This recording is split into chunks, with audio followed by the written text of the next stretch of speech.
Welcome to Branding Room Only, the podcast where your personal brand gets a front row seat. I'm Paula Edgar, and if you're here, it's because you know your brand isn't just about what you do. It's about how people experience you. In each episode, you'll hear stories, strategies, and lessons from leaders and influencers who built their brands and made their mark. And I'll share the tools you need to do the same.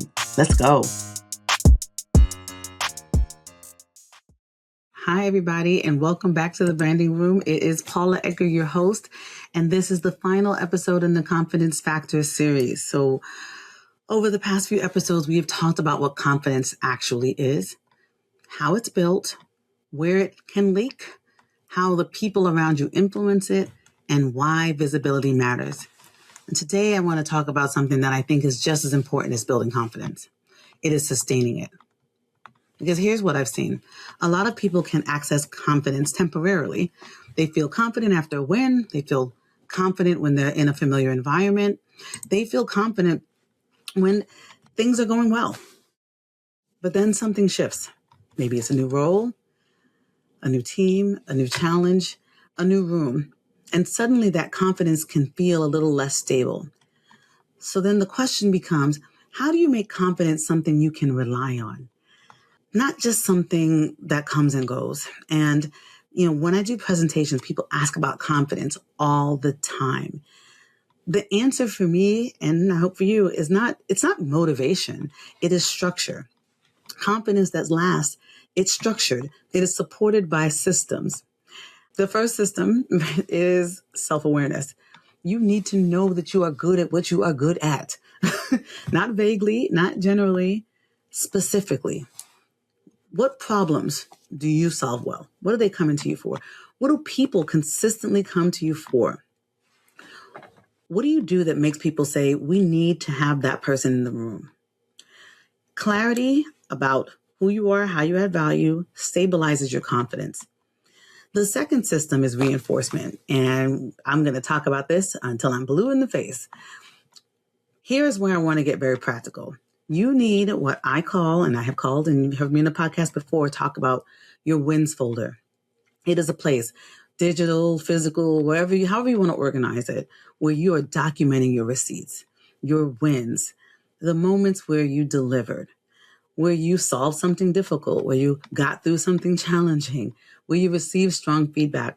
My wins folder, as every time somebody sends me something about the podcast being impactful or that they saw me speak and they remembered and they're doing the thing, I will screenshot it and put it into the folder so that when I'm having a bad day, and yes, I have bad days, then I can remember the impact that I have had. Now, here's what happens. When your doubt shows up, and it will, right? We all have times when we feel a little less confident, and some of you are experiencing imposter syndrome. Your brain will rewrite the narrative. It'll tell you, oh, they're going to find you out. Oh, you're not ready. You're not qualified. You don't belong. And if you don't have that evidence to push back on the assumptions and the things that are happening in your head, that narrative can get louder. So your wins folder is the counter, right? It reminds you, I have done hard things before. I figured things out before, and I have delivered before. Confidence needs that memory. And your wins folder makes that memory accessible and strategic. The third system is visibility. Confidence fades when your work is invisible, like we talked about in the last podcast episode. It strengthens when your contributions are seen, understood, and associated with you. Invisibility is not just about attention or ego. It is about alignment, because when people know what you do well, your confidence stabilizes because you're not guessing about your value, and they're not guessing about your value, which is more important, right? The fourth system is environment. The people around you matter. The people around you matter. Your personal board of directors matters. That's why I did a whole podcast episode on it. Your hype people matter. You're going to have the folks who are there to give you feedback and also to help you and remind you of your strengths when you forget it, right? So that confidence is reinforced in the right environments. So make sure that you are prioritizing getting energy and being around people who will give you good feedback and also who will support you in your endeavors and help your confidence to grow. There's something else that I think people underestimate. You need to have a strategy to boost your confidence in real time, right? So again, as I mentioned, it'll happen. You'll feel less confident. I'm not talking about a long-term system here. I'm talking about something immediate. What is something that's going to help you shift your energy when you're about to walk into a room, step on a stage, go into a big meeting, or take on something that is stretching you? For me, that strategy includes my hype playlist. I have what I call my Paula's Hype Song playlist on Spotify. Get at me if you want. Anyway, it's a little eclectic. But I collect hype songs every year when I do my intention and goal setting session so that folks can have something they can go to immediately get their energy up, put them in a place where they know that they've got it. My hype list has songs that ground me, they energize me, and they remind me of who I am before I step into something important. So, you know that on every playlist I have, it's Prince's Baby, I'm a Star, because that's my song. I love Prince and I love the assertion that I'm a star. But, you know, playing music and getting yourself into a space where you're like, remember who I am is important, because confidence is not just intellectual. It is also physical, and it is definitely energy, and it's presence. And sometimes you just need something that helps you access that quickly to remind yourself. So I'm going to share something that I haven't shared before on the podcast, which is one of the songs on my personal playlist is from one of my favorite movies, The Sound of Music.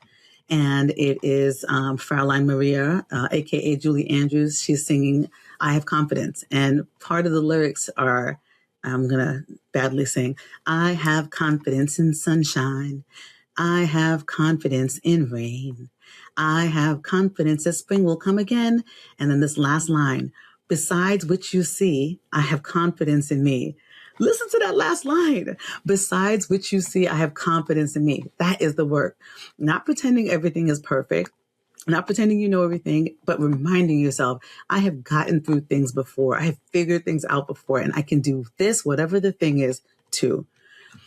That is the confidence strategy. So when you talk about sustaining confidence, which is what this episode is about, it's not just one strategy, not just one thing. You have to have these systems. Systems help you to get into reinforcement. They help you to think about the environment you're in, and they help to remind you about the need to have visibility paired with confidence.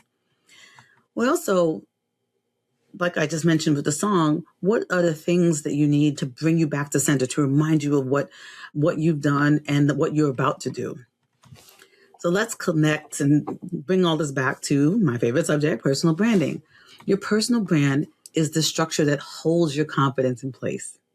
It is how your value is communicated. It's how your work is seen. It is how your reputation travels when you're not in the space and people are talking about you. And when your personal brand is intentional, which I always tell you it should be, your confidence then becomes more stable, more consistent. Then you are not starting from zero in every new environment. You are carrying around your clarity, carrying around those receipts, those wins. You're carrying around your positioning, right? You have thought about who you are, how you want to add value, and what your vision and goals are for yourself. And all of that creates consistency. So let me say something important.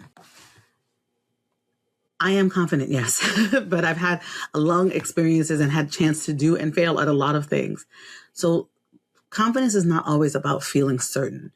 There are moments that will stretch you. There are things that you have to do that are going to be harder. There are rooms that you're going to be in that require you to adjust and flex.